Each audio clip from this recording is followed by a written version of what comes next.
c'est exactement ce que tu travailles bien sûr dans le tournant. Ouais, c'est ça. Est-ce que tu peux nous en dire plus? Alors le tournant, en fait, c'est un programme que j'ai développé, mais vraiment, moi j'affectionne particulièrement le terrain. Même si j'ai un côté très intellectuel, j'aime bien phosphorer et cetera, je kiffe. Par contre, je ne crois qu'au terrain. Mmh. Et il y a quelque chose qui m'a toujours habité depuis toujours. J'ai toujours lu énormément de bon, je suis de la génération où on lisait, hein, on regardait pas encore des tutos ni des podcasts, voilà, donc je lisais beaucoup, heu, sur toutes les techniques de développement personnel, de retrouver confiance en soi, d'affirmation, de positionnement et donc je testais plein de choses qui m'a valu des anecdotes assez drôles, parce que je me suis mis des fois dans des situations assez rocambolesques et du coup, si tu veux, le tournant, comment il est né? Mmh. Il est né justement de cette itération. Une autre de mes passions, c'est, de disrupter les business models. Je pense que tu le sais, hein, avec HEC. J'adore faire ça et ben, justement, en innovation, tu apprends à itérer, Mmh. l'itération et Mmh. mon programme, il a été construit par itération. C'est-à-dire que tout ce que j'ai, découvert en faisant ce propre chemin d'introspection par moi-même, parce que j'avais décidé de vivre la vie de mes rêves et pas celle qu'on m'avait demandé de vivre ou par procuration ou d'enfiler les chaussures de quelqu'un d'autre, d'accord? J'ai fait ce chemin d'introspection et j'ai testé énormément de choses Mmh. et j'ai compris au fur et à mesure que, en fait, plus je testais, plus je disais: «Ah tiens, ça marche. Ça, c'est pas terrible.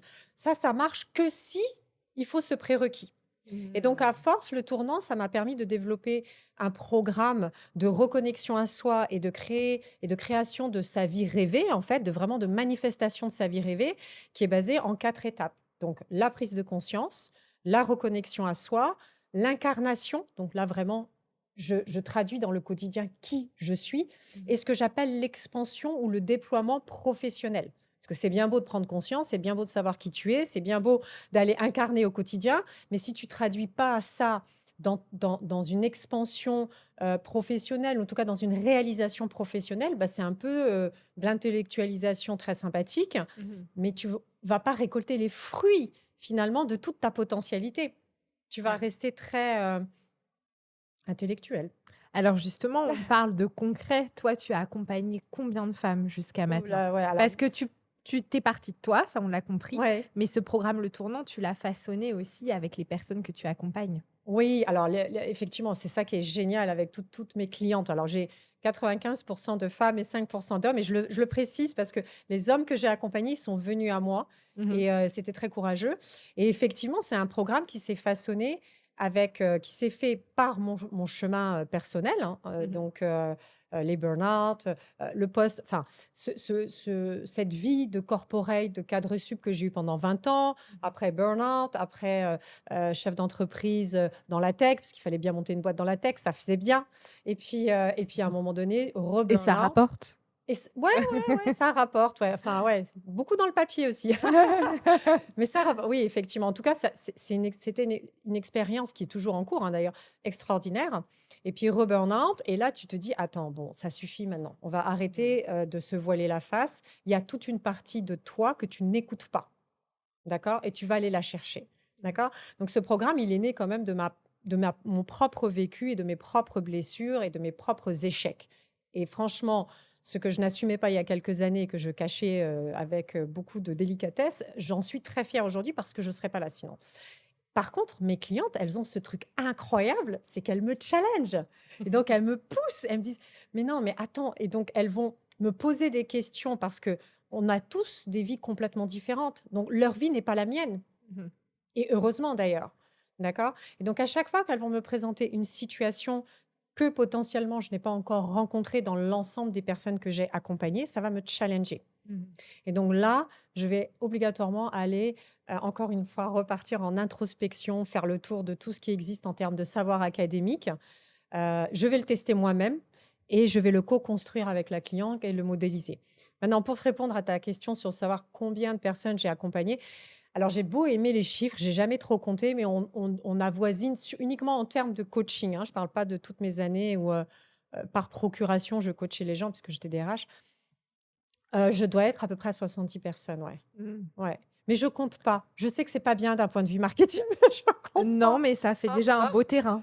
Ça fait un super terrain, ouais. Mmh.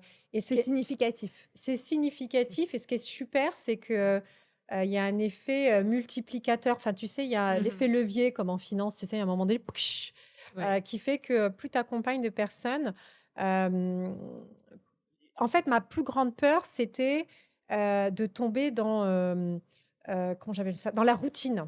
Mmh. Tu sais, dans la routine, de répéter tout le temps la même chose, de m'ennuyer. Et ça, je supporte pas.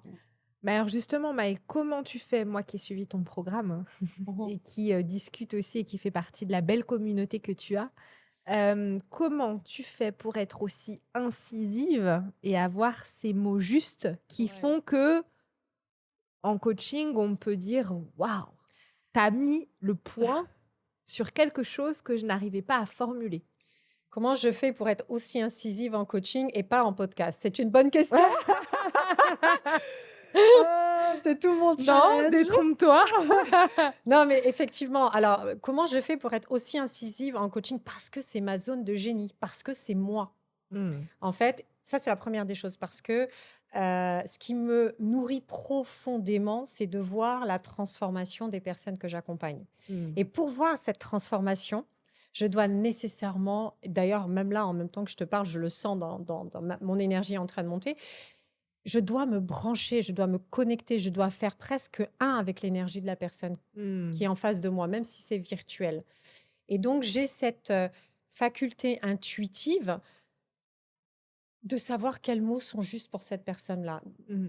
Je ne sais pas trop comment ça arrive. C'est quelque chose qu'on peut tous développer. D'ailleurs, j'ai lu il n'y a pas plus tard qu'aujourd'hui un post de deux personnes, deux scientifiques, prix Nobel, qui parlent de métacognition. Mmh. Métacognition, c'est ça comme C'est ça on ça, dit en français, cognition. qui explique comment tu peux stimuler ton cerveau de manière à être encore plus puissant que l'intelligence artificielle. Et j'ai découvert avec énormément de fierté qu'ils étaient en train d'expliquer de manière conceptuelle une méthode que je fais de manière complètement intuitive et que j'ai transmis à toutes mes clientes. Mmh. Donc, pour avoir les mots justes et incisifs en coaching, la première des choses, c'est de savoir qui j'ai en face de moi. Donc, tant qu'on n'est pas tombé d'accord toutes les deux sur qui je suis, je vais pas te lâcher.